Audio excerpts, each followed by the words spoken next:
Well, hello there. It's another day. I'm Jim Harrington. And I am Bill Knight. Well, we're almost to the weekend. The weeks fly, but every day comes a new deluge of stories. Isn't that the truth?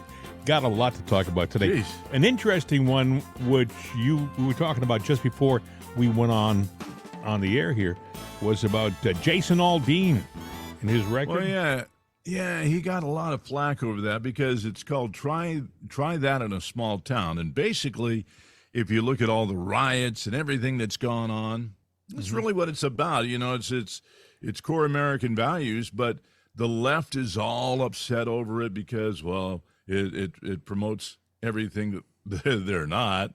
And, I heard it came out in, Bill, I heard it came out in May. Yeah, it was in May or a little bit earlier. Mm-hmm. And it was a popular song, but, they drove it up. Even CMT, the Country Music Network, which I actually know the guy that was, because he worked for me one time, a long time ago. I used to do country music, but he was a punk kid. I was a punk kid, too. But either way, they pulled that video, and I'm like going, I don't see why, because it shows headlines. What, your friend pulled it? Was he one of the guys responsible? I don't think he's the one that pulled it, but he's one of the ones that made that network big and probably put the people in play that did. Mm-hmm. And I don't know why they did, because... Well, who owns it? Is it owned by, like, MTV or something like that? It's not... It might be. I don't know. I never really kept up with it, because that was something that came about... when I was, all of these younger. big networks usually are connected nowadays. They're owned by a huge parent. And nowadays, the huge parent is woke. By the way, speaking of huge parents, Disney, Bob Iger said yesterday, I don't know whether you heard this, Bob Iger said that he is not against selling the entire company to somebody. The entire Disney company is on the line. First, he was talking about selling off like streaming portions and stuff, and then he paused and he said, "Well, actually, with all things being equal, he said I wouldn't be opposed to the right deal for the entire company." So, yeah. Well, now what is it? The Disney heiress? She was protesting. I guess. When you have a lot of money, you have more time than brains. Going out and. I think she was it an environmental thing that she was talking about protesting? I forget. I just saw that she was one of the Disney arrested. ears. And truly, don't equate money or fame with intelligence. I think it was about the use of jets and the pollution of jets. In the meantime, she probably flew to wherever they were protesting in her own private Disney jet. Absolutely. Well, yeah, I guess she got arrested when she came off her yacht or something like that. Great. Which uses a lot of fuel. These people don't think about everything. Yes. Well, she coasts a lot, and they'll race really fast, and then they turn the motor off, and they just drift for a while. But you wanted to play that song, the Jason Aldean song. Well, I was saying, if you listen to it, yeah. If you listen to it, I think you're going to relate to the lyrics because it's everything that we talk about it. So I don't see what the hell's wrong with the song. Yeah. Imagine your childhood growing up and your core values and belief. He'll say it. Punch somebody on a sidewalk, carjacking old lady at a red light, pull a gun on the owner of a liquor store. You think it's cool, act a fool if you like. Cuss out a cop, spit in his face, stomp on the flag and light it up. Yeah, you think you're tough. Well, try that in a small town.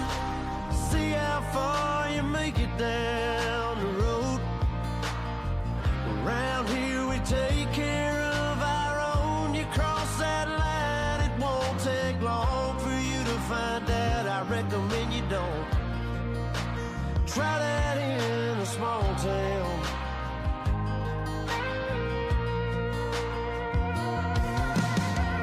Got a gun that my granddad gave me. They say one day they're gonna round up. Well, that shit might fly in the city. Good luck. Try that in a small town. See how far you make it down.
Boy, think of all the news actualities you could drop into that song, because it's the headlines right out of the news is all it is. And you know what? Try that crap in a small town, because I can remember even in a big town, somebody step out of line and you pop off about somebody's family, or you pop off about somebody's mama, or you pop off about the flag, you got sucker punched right in the face, like boom. Well, I said to a friend of mine yesterday, said, there are people who woke up yesterday who never heard of Jason Aldean, who are fans tonight, meaning because of what happened to him, because of this type of song, he found a whole new group of people who are going to follow his music. And I think we were talking, it's number 1 on iTunes right now. Yeah, no, because people relate to it. So, that's core America. When you talk about people that they're not in the cities, where they live in farming communities, little towns, that might not look like much to you, but it's a lot to them. It's where they grew up, and they have the core American values. They don't have diversity police there. Mm-hmm. They have a flag. They got a mom. They got a dad. They might only have a parent. That's it. But you know what? They're raised, and the left just can't help themselves. The problem with the left now is it's not so much they want you to stop picking on them. They don't want you to do anything they don't like. It's a matter of, it used to be, don't pick on us, leave us alone, we believe in this. That was the left. But now that's not good enough for them. Now, if you're leaving them alone to do and think whatever they want, that's not good enough. Now you have to stop believing what you believe in. That's right. It's unbelievable. Jason Aldean, I'm a fan. We have. You're not a. You don't. Hey, you don't like country music. That was funny. We have the song. We have the song. You found the song. I'm going to go out and buy it today. I will pay the money to support the guy, so that it's like a show of support. And I think you have to do these things nowadays. You have to go see Sound of Freedom. It's going to be out there pretty soon on streaming. You can watch it there if you can't get to the theater. But when it's available to you, see it.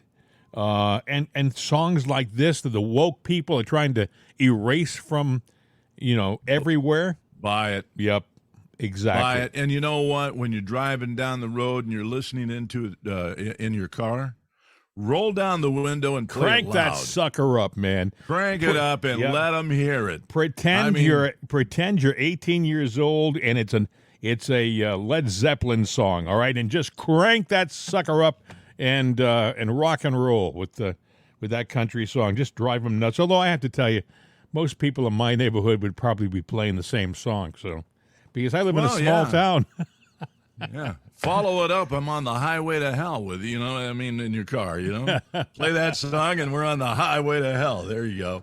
That's the playlist for today. Yesterday, speaking of highway to hell, Biden, he should be in cuffs now. If you were paying attention yesterday, they had 2 whistleblowers speak. One was the mysterious whistleblower X, who wasn't identified until yesterday, and the guy is he's a gay Democrat. The guy who is, I think his name is Ziegler, and he seemed like an intelligent, decent guy who was there saying, look, I'm not speaking as a gay person or a gay man, or I'm not speaking as a Democrat. I'm doing the right thing, is what he said. Wait a minute. I don't care that he's gay. I don't care anything about him. The fact that he's doing the right thing, just like buying the Jason Aldean song. Yep. I applaud that man. I agree 100%. I salute him. 100%. So he testified. I have his opening statement. It's about 6 minutes, and then I got a couple of cuts from the testimony. A lot of audio today, but it's worth listening to this guy. He explains who he is and why he's there. Listen. And members of the committee, today I sit here before you not as a hero or a victim, but as a whistleblower compelled to disclose the truth. That said, in coming forward, I believe I'm risking my career, my reputation, and my casework outside of the investigation we are here to discuss. I ultimately made the decision to come forward after what I believe were multiple attempts at blowing the whistle at the Internal Revenue Service. No one should be above the law, regardless of your political affiliation. I humbly view my role here today as providing the facts as I best understood them, and to let Congress and the administration and the public consider those facts and determine the best path forward.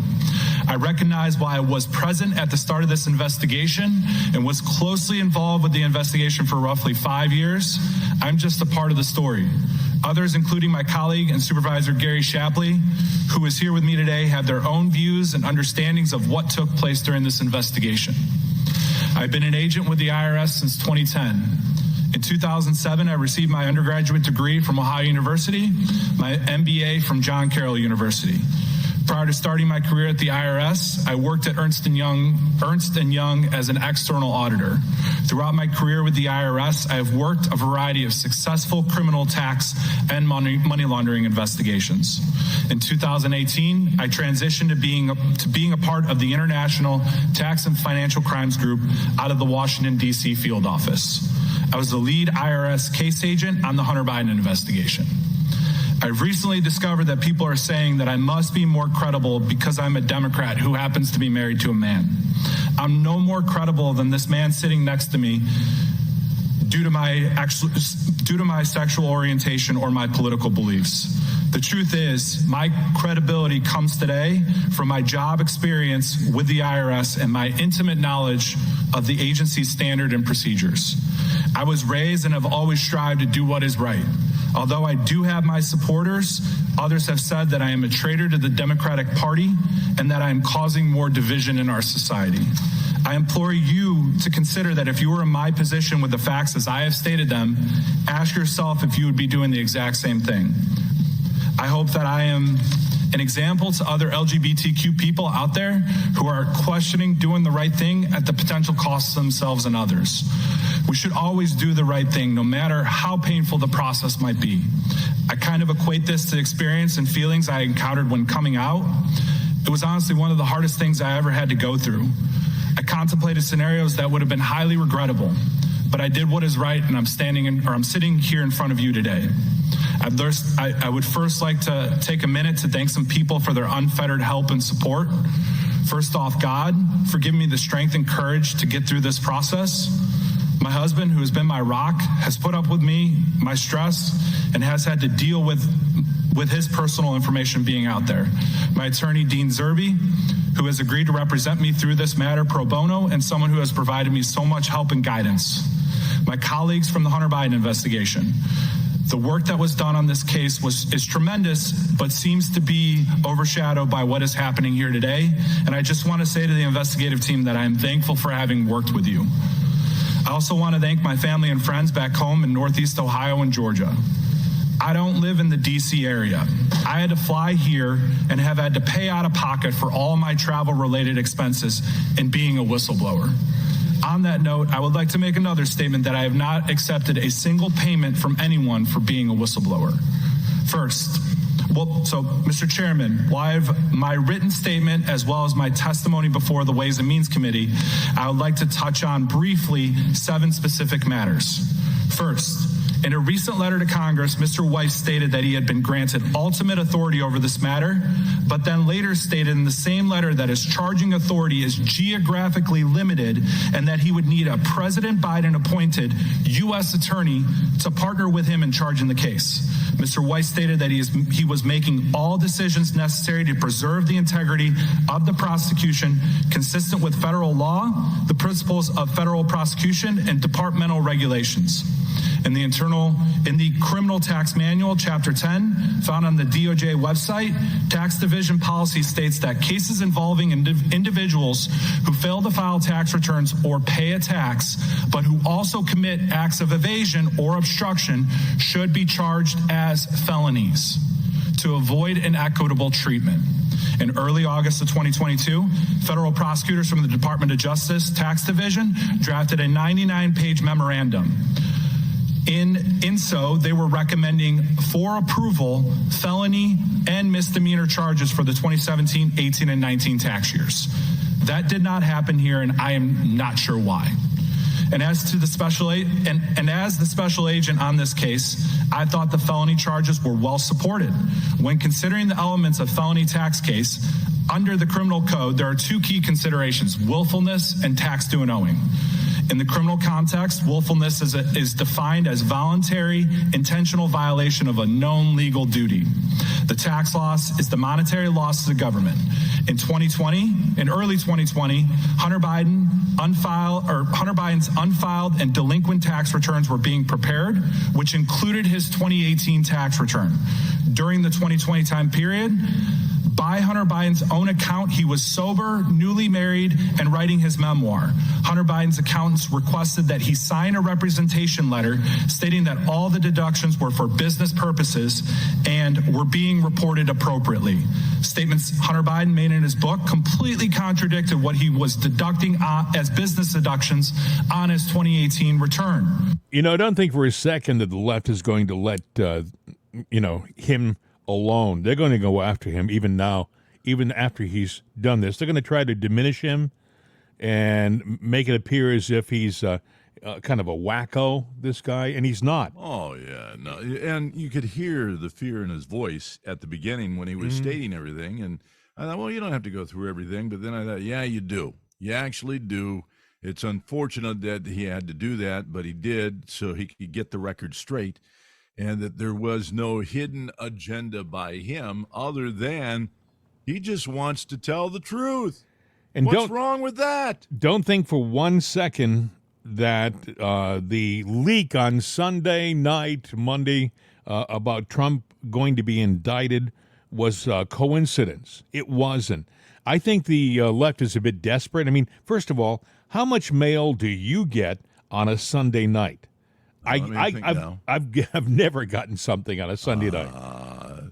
You know, the only thing that comes to knocking at your door on a Sunday or after hours or in the wee hours of the morning is bad news. Yeah. Bad news. Yeah. And that's what it was. And you know what?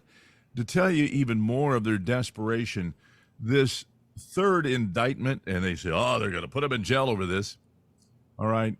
They had to really sit there and get their creative thinking department going here.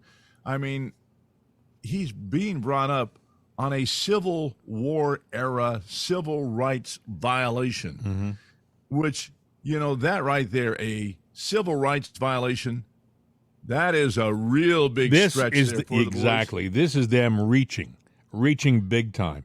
Section 241, Title 18. But I think they want the diversion. They want you to pay attention to the Trump indictment and not pay attention to the fact that they're tearing the current president into shreds in Congress. And believe me, if this were Trump, there'd be no hesitation about impeaching him. It would have happened already. But I'm amazed that even the Republicans, I mean, they talk a good talk. They could today do an impeachment vote. It could be done that quickly. It could be done now. They don't have to wait for some time in the future or to hear more testimony. The news is not going to cover it, though. They're going to cover this. And now the left has been sitting there, and the news has been saying, yeah, when this comes down, Trump is done. He won't run. As a matter of fact, they're going to arrest him, and he'll cut a deal that he doesn't run, and then the charges will be dropped. Trust me. That's what they're thinking. If Trump goes to jail, he will win in jail.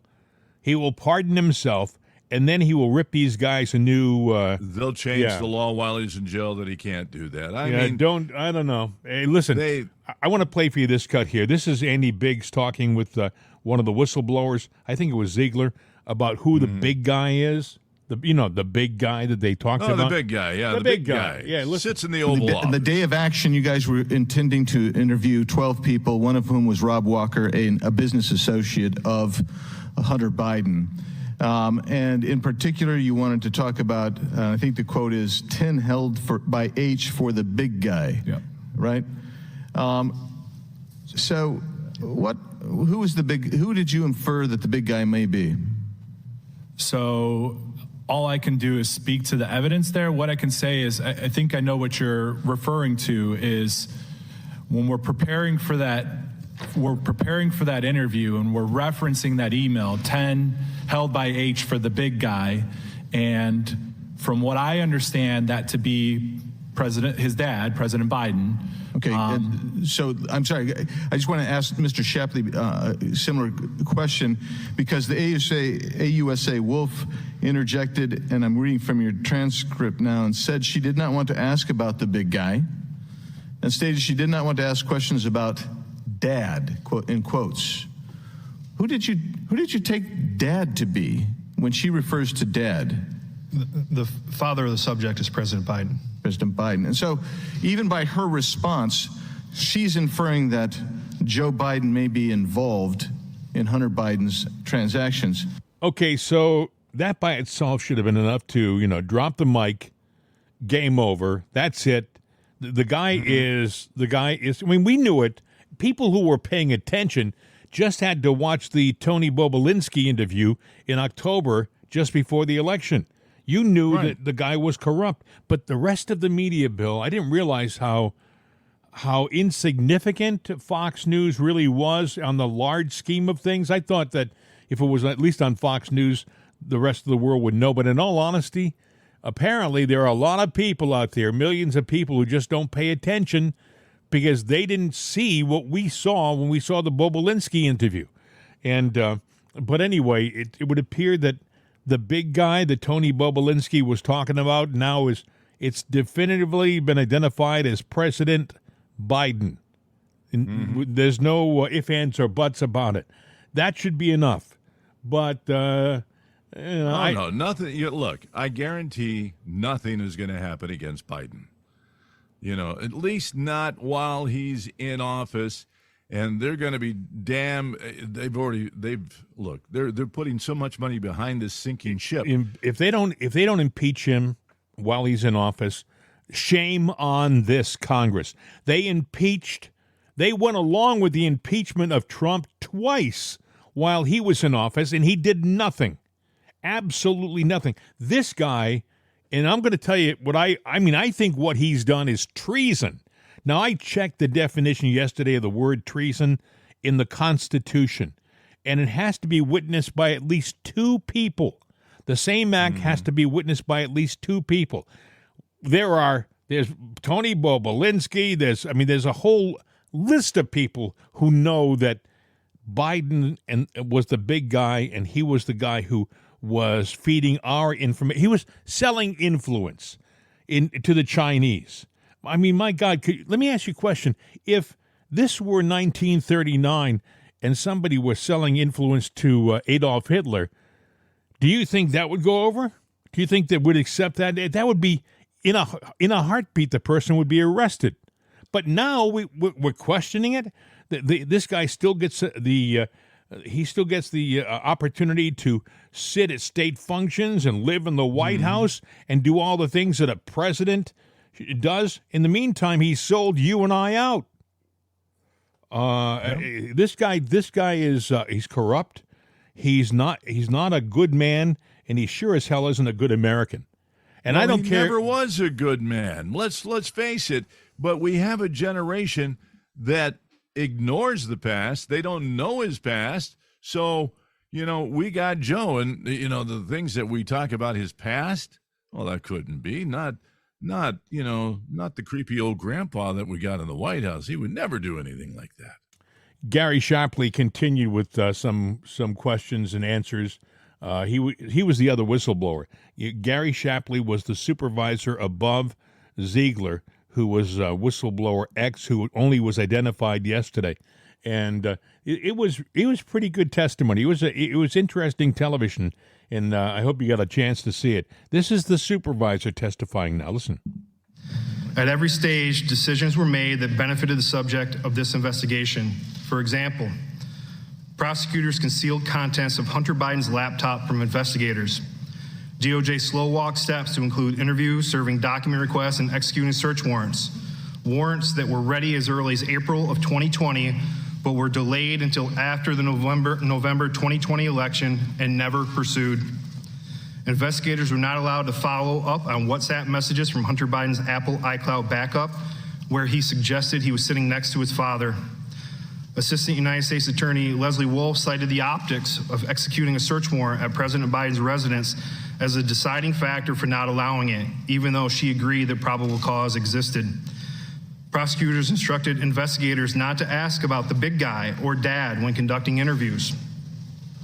The Biden transition team was tipped off about interviews the night before the investigation went overt, a fact my FBI counterpart confirmed to this committee in recent testimony, where the result was that only one witness spoke to investigators that day.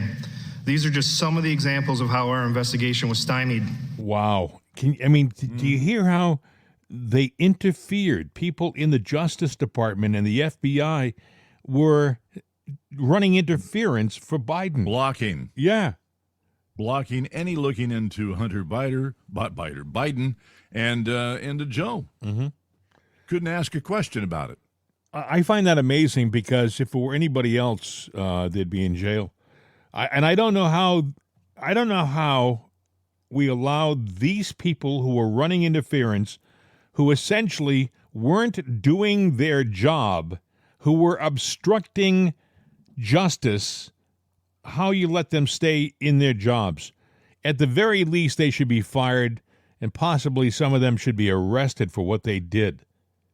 But I don't think that'll ever happen. I really don't. I think that this corruption, when Donald Trump says the corruption in D.C., it's deep. It's really deep. I heard him say this just last week, and he's absolutely correct. I don't think he realized how deep it was. Well, it's deep, but also you've got a populace out there. Now, they like to say the right is brainwashed, but you talk to a friend that might be a Democrat. They are hell-bent about you. You can show them example after example after example. Yeah, but, so in other words, they're willing to overlook their sins and transgressions to go after their target. And, well, this is not, there's no fact here. It's an allegation. Yeah, but that's enough for me. We got to lock him up. He's just bad news. That's how a Democrat thinks. Yeah. So there's no real justice. You can't get to the bottom of anything because they have been programmed. It's all about party. That's true. I was thinking about this when I was watching the testimony. When Ziegler was talking about betraying the Democratic Party, but some people said he was betraying, and I was thinking, well, at what point in our world was it more important to be a party member? Your affiliation to a party was more important than being an American. I thought that party affiliation rested on top of being an American, that we were all American, that underlying everything, we were still part of the same organization. We were Americans. But that's changed. Nowadays, it's being a Democrat or a Republican that's the key. That's the most important thing. Well, I think George Soros sums it up best. It's just business. Because the Democratic Party, the Republican Party, they're not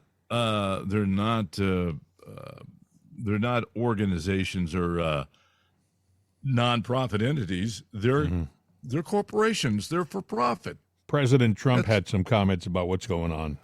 We have a compromised president. China gives him millions of dollars. If he's given Biden millions of dollars, he's compromised. Now, that's only the stuff they found. There's a lot of other things, and there'll be some things that you never find, but there's a lot of other things. So he's getting millions of dollars illegally from China, and then you say, hey, they impeached me over a phone call that was perfect. Why aren't they impeaching Biden for receiving tens of millions of dollars? Why isn't he under impeachment? And there he is, this President Trump saying what we were just saying. And, Bill, I was amazed. If you watch the testimony, I was amazed. We're not talking about like 5 million or 8 million or 7. We're talking tens of millions of dollars. The Bidens about made 100 million or more. Yeah, the Bidens made a fortune doing this. And so now you know how they paid for all those mansions. And now the next question is, we're wondering why there isn't a fast impeachment of this guy. How many congressmen and senators are doing the exact same thing the Bidens were doing? Well, there's a lot. And, it's really interesting to me because they say all the money donors to the Democrats are big, super rich. Mm-hmm. All right. You always called the Republican Party corrupt because it was the party of the rich.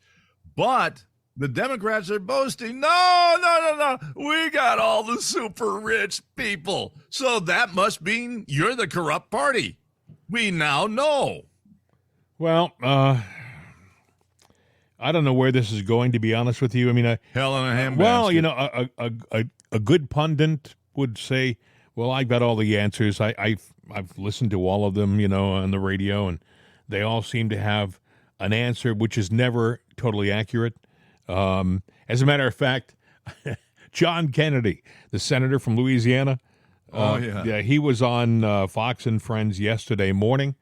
And he even mentioned, he said, I think he said, as far as the elections go, one thing I can tell you, the only thing I can guarantee you is that all the experts are usually absolutely wrong. And I think that's the way it is with a lot of pundits talking about politics. We don't know where this is going.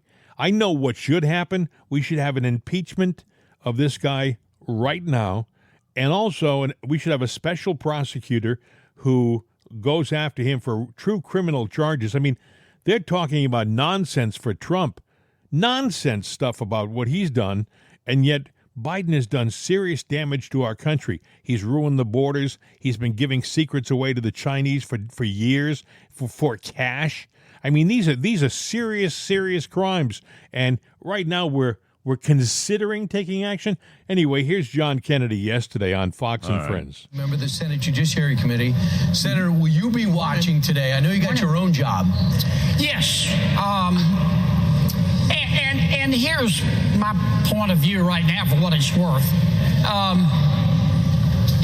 Have you ever flushed the toilet and the water starts rising?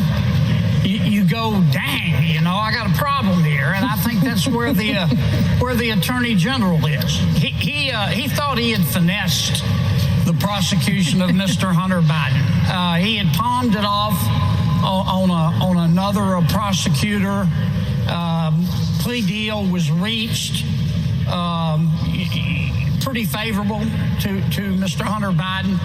He just didn't count on the whistleblowers. And I've listened to these whistleblowers. They sound pretty credible. I want to be fair and just say, objectively speaking, the only thing clear right now is somebody's lying. And the Attorney General is going to have to address this. There is a perception that Mr. Hunter Biden got special treatment. Some would argue that Mr. Hunter Biden has gotten special treatment his entire life. But what's different now is Dad is the President of the United States and purports to stand for the rule of law. Sure. And so it will be interesting, Senator, you're absolutely right. We didn't see that toilet reference coming when they did the pre-interview, but I didn't see it either. It made perfect sense right there. There's so much we need to know the answers to because we've got, one side saying one thing, the other side saying something else. We need to connect the dots. And with these whistleblowers, we can start to connect the dots. But I have seen, you mentioned the Attorney General, I've seen some Republicans suggest that maybe it's time for Mr. Garland to be impeached. Do you think if they can somehow prove that the Department of Justice ran out the clock, slow walked things, ran the statute of limitations out, that the Attorney General should be impeached? Well, if anyone has committed in public office at our level has committed a high crime and misdemeanor that you can prove, certainly that's the basis for an impeachment proceeding. But I just want to know what the facts are right now. I want to know who's lying. Somebody clearly is lying. Either the whistleblowers are lying or the Attorney General is lying. Now let's find out which one. Senator, I saw a story this morning that apparently after he publicized that he had gotten this target letter, the former President Trump spoke on the phone with Speaker McCarthy and Elise Stefanik as well to strategize essentially their plans to defend him. Are Republicans on Capitol Hill united in defending the former president? Well, I think most Republicans, well, I can't speak for all Republicans. I'll speak for me. I don't know what the facts are. I haven't seen the indictment yet. I will say in terms of the politics, and this is a cynical point of view, but I think some Americans are drawing this conclusion that President Biden and President Trump have a codependency. President Trump wants President Biden as an opponent because he thinks he'll be the easiest to beat. President Biden wants President Trump as an opponent because, given President Biden's poll numbers, he polls right up there with Bud Light. He thinks President Trump is the only person he can beat. Now, one of them is going to be wrong, but I think, I hate to say this, but I think it's a fair observation. I think the Justice Department's going to do pretty much what at the senior levels, whatever they can to make sure that President Trump is the nominee, because that's who President Biden wants. I got to tell you, I was thinking during his audio clip here, I was thinking, I think that the Justice Department is going to be pushed between a rock and a hard spot soon, if they're not already there, because I think that they've been doing the work of the administration for the past couple of years, dutifully doing what the administration suggests, like a puppet. But now, with all of this evidence being dumped on the table, with all this nonsense being put out in the public, I think that Garland and company are going to be pushed into a corner where they're going to have to make a decision soon.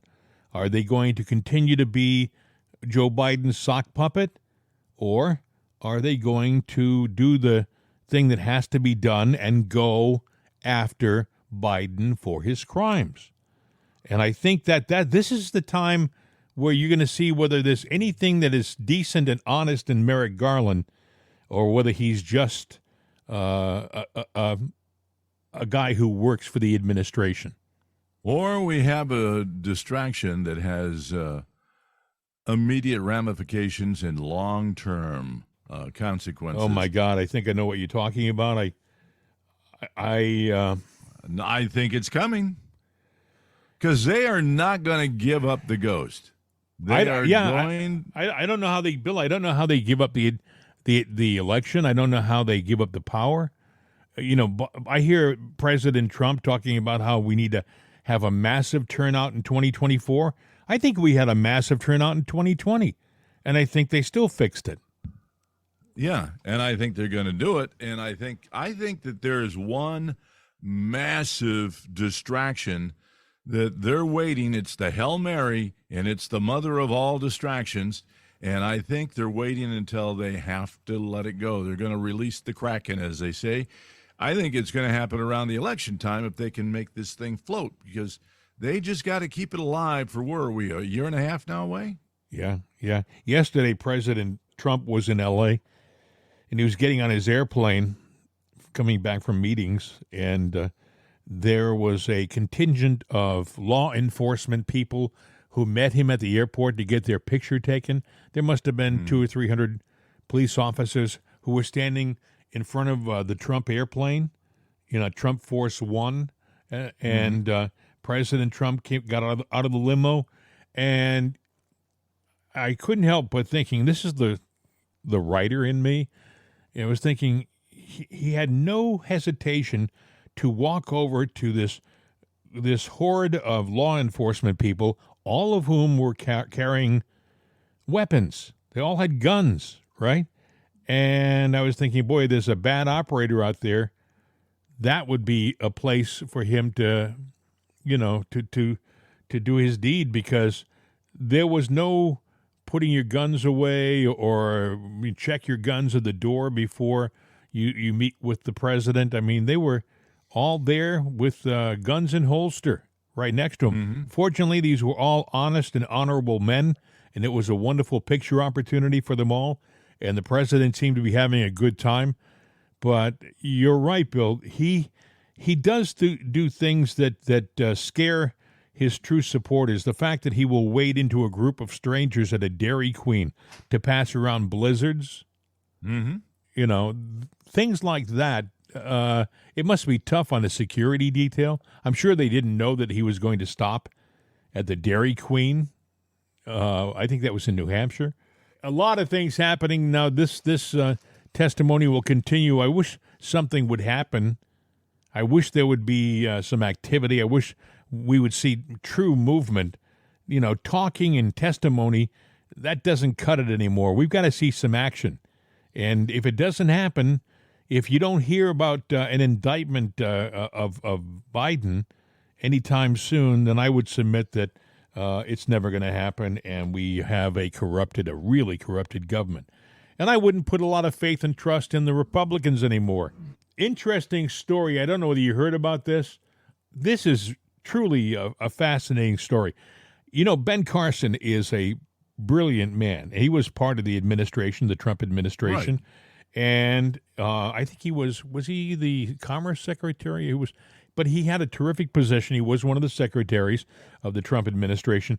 But above and beyond that, he's a world-famous neurosurgeon. Most people forget that, but this soft-spoken man who came from a minority neighborhood, I think in Detroit, from, I think, a single parent, this guy is brilliant. And he was being interviewed yesterday on Wake Up America on Newsmax, and he was talking about two brand new drugs that look very promising for the cure of Alzheimer's, if not cure, the slow of Alzheimer's. Listen. An experimental drug is showing promising signs in the fight against Alzheimer's, slowing the progression of memory issues by about 60% when taken as early as possible. Joining us now for more on this is former presidential candidate, former HUD secretary, renowned neurosurgeon, and founder and chairman of the American Cornerstone Institute, Dr. Ben Carson. Dr. Carson, great to see you again. So talk to us about this new drug. A lot of people excited about this. Walk us through. Well, you know, Alzheimer's has become quite a significant problem in our society because people are living longer than they used to. And basically what happens is you form these little neurofibrillary tangles in the brain, amyloid deposits that interfere with the communication of the neurons in the brain. And what the new drug, donanemab, does, it's a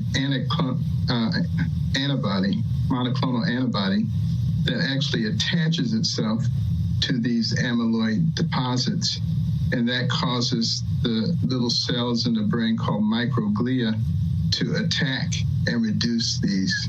So these amyloid deposits are sort of like on a racetrack. You have cars going around and then somebody's putting all these haystacks in the way. Well, they come and remove the haystacks. And it's promising, very promising right now. And there have been two drugs that have been experimented with, which show significant decline in the progression of Alzheimer's. Any safety concerns with these drugs? Well, unfortunately, there's always safety concerns, which is why we go through these long trials. But yeah, there are some cases of hemorrhaging and brain swelling. Certain people have a genetic predisposition to that, and there's some testing that can be done to show that. But, you know, it's a relatively small number, and, you know, you have to look at the benefits versus the risk. And this is not something you take as a pill. This is taken as an infusion that's done once every 2 to 4 weeks. So It's a significant commitment, but the benefits are quite promising. And this is early stages, which means there's going to be some improvements made in the administration. Absolutely. Look, this is all good news. So this specific drug, as you mentioned, it should be taken early on mildly impaired. So what are some of the signs that we should look for, you know, those early on symptoms? A lot of problems with memory, disorientation, lack of ability to perform functions that you normally used to be able to function quite well with. And a lot of people say, oh, that's just aging. And you do have to distinguish the two. So it's always good to get a professional opinion because there are certain types of testing that can be done. Yeah, you know, we we have some public figures who won't take that test. Won't mention any names. Well, but it is possible to figure out what's going on. Yeah, let's pivot now to the president. Here he is with a visit with the president of Israel. Take a look. We opened up an airspace for Israel and over Saudi Arabia and Oman after I had a little visit there, and we brought Israelis and Palestinians together at a political level at the Aqaba and the Holy Shram. And as I affirmed to Prime Minister Netanyahu yesterday, America's commitment to Israel is firm, and it is ironclad. Dr. Carson, I mean, the video goes on a little longer. It almost looks like he's sleeping. You're a doctor. Walk us through what you're seeing there. Well, he is trying to stay on target because he knows he has these problems. And, I don't want to diagnose him remotely, but it is so easy to figure out whether this is just normal aging or whether there's some organic problem that's causing this. And, the American people are entitled to that kind of information when they're selecting their leaders. And it's a very dishonest thing to withhold that information from people. Yeah, a lot of people have questions regarding his performance. Dr. Ben Carson, we appreciate you taking the time to join us this morning, sir. Thank you so much. Always a pleasure. Thank you. They were playing the clip of Biden. That's why, and you could see him, and so it made more sense in the visual. But you could hear, if you were paying attention to Biden, mumbling in the background. He was falling asleep. He was. He was sitting next to the Israeli president in the White House. He was sitting in one of the high-back chairs next to the fireplace. And he literally was supposedly looking down at, I think, a piece of paper in his lap that had like a cheat sheet. But he looked like he was falling asleep in front of the Israeli president. And this is what we have right now. But, and I guess we're stuck with this guy. But, it's so easy to look at Biden and to see this shaky guy who's having difficulty and feel kind of bad for him. And in a way, as a human, I feel bad for anybody who's losing their cognitive ability. But it's hard to dismiss all of the bad things that he's been a party to when he was conscious. Yeah, and I'm not going to diagnose him here because I can say, you can sit there. It could be in your lifestyle. Let's just say that the job is requiring too much from him, and he's not getting his proper rest. And I equate that to a time when I was young, and I drove 46 miles out of town for a job. I didn't move there. And I had to get there early for a morning show. And I can remember getting on, what was it, Interstate 5 or something like that. And I was driving along. I remember getting on the interstate. The next thing I know, I was 46 miles away, pulling into the driving, the parking lot to the station. And I'm going, what happened between getting on the highway and there? Well, technically, I was probably sleeping. I was working at a station in Boston, and I was driving back to my parents' home in Rhode Island. I had done the overnight show on this station in Boston, and I was so tired. I remember at one point dozing off, waking up as my car was going towards a tree. And I woke up just in time. It happens to everybody, but the problem with Biden is it happens most of the time. A lot, and he's our commander-in-chief. What's going to happen when he falls asleep at a very important? It could be a point to where, go ahead, fire the nukes. Oh no, gosh. Well, hopefully there's some kind of backup fail-safe system that would make sure that he was coherent and he knew what he was doing. It'll be interesting to see where this all goes. I think that it's going to be an interesting remainder of the week. Hopefully there will be some really definitive action that makes us realize and have that there's some honest patriots in Washington. Because right now, right now they're just talking heads. If all they do is talk and posture themselves, and nothing definitive happens, then we're in trouble. Anyway, another interesting thing I wanted to pass along. Matt Gaetz was talking about where we're going, and he was talking about he has an interesting idea, and he thinks that we should defund the special counsel, Jack Smith. I guess they have the purse string. Here's what Matt Gaetz said on his podcast. You would not see this continued pattern of indictment over indictment over indictment if they thought they had neutralized Trump. Is there a single American who believes that Donald Trump would be getting indicted over these things if he were not running for president again and if he were not the leading contender for president again? And while this isn't a political show, you all can search the polling and see how President Trump is doing in the Republican field and in the general election. Again, not here to break that down. It's relevant to us insofar as it informs the decision of a weaponized government to target him, which is exactly the allegation that President Trump makes in his statement. Another important thing. The House of Representatives needs to take action to defund this special counsel investigation immediately. We do not need to wait for the appropriations process. Don't have to wait for the Holman Rule or some rider. They are attacking our democracy and engaging in election interference right now. And if the United States Congress does not have the capability to stop that election interference, well, then what is all the flowery oratory about preserving the republic? We have to operationalize that. And so in the coming hours, the coming days, I will be introducing legislation under my name in the House of Representatives as a freestanding bill to defund the Jack Smith investigation. And one reason why is the election interference feature. Another reason why, the lack of transparency.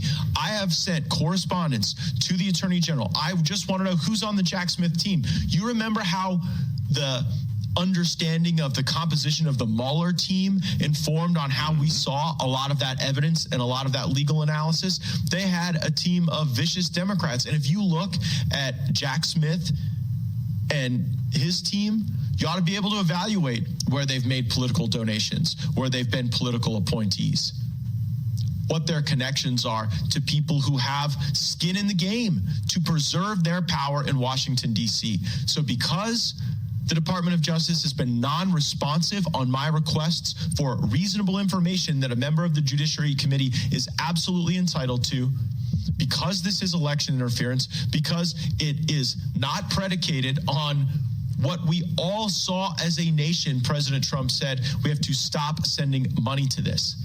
The power of the purse is not some intermittent thing that we wield every year and a half or every fiscal cycle.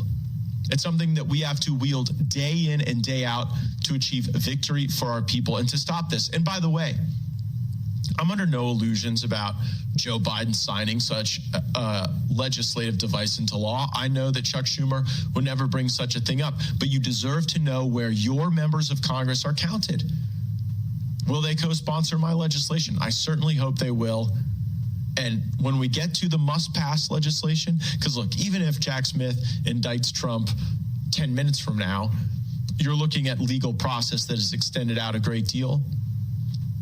We have to make sure that in this appropriations process, we do not continue to fund a government that has turned against the very nature of elections and free choice by the vote. So that's Matt Gaetz. See, he's under no illusion. I mean, even if it passes Congress, the Senate's going to ignore it, and it's not going to happen. But he does say the reason why he's doing it is so we can see who at least supports the idea, who's on our side, which is. And he makes the other point too. They indict Trump. Doesn't mean Trump goes to jail right away. Well, in a Democrat world, he would. But what it means is a long, drawn-out lawsuit or a case there that's going to be going on, a distraction from the election, and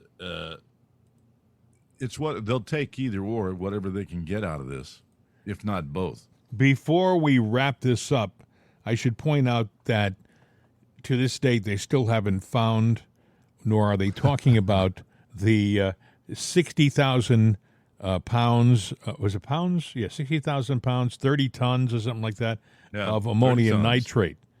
This was stolen from a train. Was it 2.5 months ago or something like that? It's been a long time. It's been about 2.5, 3 months, and they did come back and say, well, we think the tanker had a leak, or the car had a leak, and it's just all along the track. Yeah, okay, sure. Well, they have ways of detecting that. Did they get out with any monitor to say, yep, that's right? No, they didn't verify that story. They just threw it out there. Well, there's your answer. Blow it up. See you. Bye. Well, We're out of here. Another thing that happened yesterday, which I thought was interesting, was I believe a big pharmaceutical company down in one of the Carolinas, I think it was North Carolina, was hit by a tornado and leveled. One of the largest pharmaceutical manufacturing plants was destroyed. Now they're saying it was. I haven't got the story in front of me. Give me a second. Maybe I can find it online here. Yeah. Here it is. Tornado destroys Pfizer facility in North Carolina, one of the largest sterile injectable facilities in the world. Now, sterile injectable, I would imagine when they say that, they're talking about they make maybe, what do you call it, a serum that the diabetics might use. You know how they have to inject the fluid into the bottle, I would think, I'm just saying, I'm not a pharmaceutical expert, and it could mean something totally different. But whatever it was one of the biggest of its kind in the world, and it was hit by a tornado yesterday about 9:30 in the morning. Well, if you were a conspiracist, you could say, they manipulated the weather. And then if you're a practical person, you would sit there going, why would they do that, and how could they do that? I don't know. I'm just saying, there's a lot of things happening in our world that don't make a lot of sense. I woke up this morning, looked out the window, and it looked really foggy. We live in western Pennsylvania. We don't get a lot of fog. We just don't. We do get smoke. So we get that in the news, too, all smoke and mirrors. Yeah, that's true. But I don't know whether what we're seeing, are the Canadian fires, they're not talking about them anymore. Are they out? Or no, they're not out. The smoke is still blowing, but, when you're a juggler, you start out with a ball. Yes. And then you got 2 balls. That's and true. then you got 3 balls, and they're all distractions. That's true. At some point in time, how are you going to keep up with all the balls that are in the air that they're juggling around? You're going to drop all one. These stories. But see, when you're not looking, they'll reach down and pick it back up, and then they'll drop another ball, but it doesn't matter. They still got the other distraction going. moving, yeah. And that's all it is. It's true. They're not a good juggler, but they're juggling stories. Anyway, friends, pay attention. Going to be another busy day in the news. I know you have a life to live too, and there are other things happening in your world, but this is probably one of the most critical times in our history ever. I mean, I think that the future of our country rests on what happens in the next, at least next year and a half. If we lose the election, you may not think Trump is perfect, but if he loses and we get Biden again, I would say put a fork in it, baby. We're done. We're done. Yeah, I would say so, too. And I think you'll see Democratic candidates from now until hell freezes over winning if they win this go-around. Interesting story. University of Berkeley being investigated for ties to China. Now, I believe this was something that Marco and the gang were doing when the Republicans had control. Mm-hmm. You say University of Berkeley in California? Yeah, University of Berkeley. Then there's the story of the trans soldier on, the story is from the military. Trans soldiers on hormone therapy do not have to be, they can skip being deployed. Of course they can. I told you they're having a problem in the military right now. All these platoons, these soldiers, they seem to be going in circles. They march in circles now. Did you know that? Why is that, Bill? Well, to the left, to the left, to the left, left, left, to the left, to the left, oh, to the God. left. Oh, you're Where bad. You can take the disc jockey out of the studio, but not the. No, you know what I'm saying. Hey, friends, our phone number is 833-538-7868. 833-538-7868. If you have something you want to talk to us about, you want to add your 2 cents, feel free to do so. 833-538-7868. Mail at itsanotherday.com. Please don't punish me for that bad joke. He deserves to be punished for that. Yeah, to the left, to the left, to the left, left. Goodbye, Bill. Well, you know, they get excited, though, from the left when they say, there's a drill sergeant? Goodbye, Bill. Hasta la vista, baby. I better be out of here. See ya.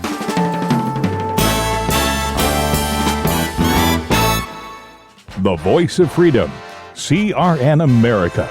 These days, when you want an answer about just about anything, you ask Alexa. You ask her about the weather. You ask her who won your favorite sporting event. You ask her to find a fact that you can't find anywhere. Well, we did that too. We asked her how many people have downloaded itsanotherday.com. And this is what she said. From acceleration.com. It has been downloaded as much as 260,433,467 times. I know. Seems like a lot. Seems like a lot to us, too. But it's Alexa. Thanks for making us a part of your day. And tell your friends about itsanotherday.com. We could use an extra listener. I mean, what do you do when you only have 260 million?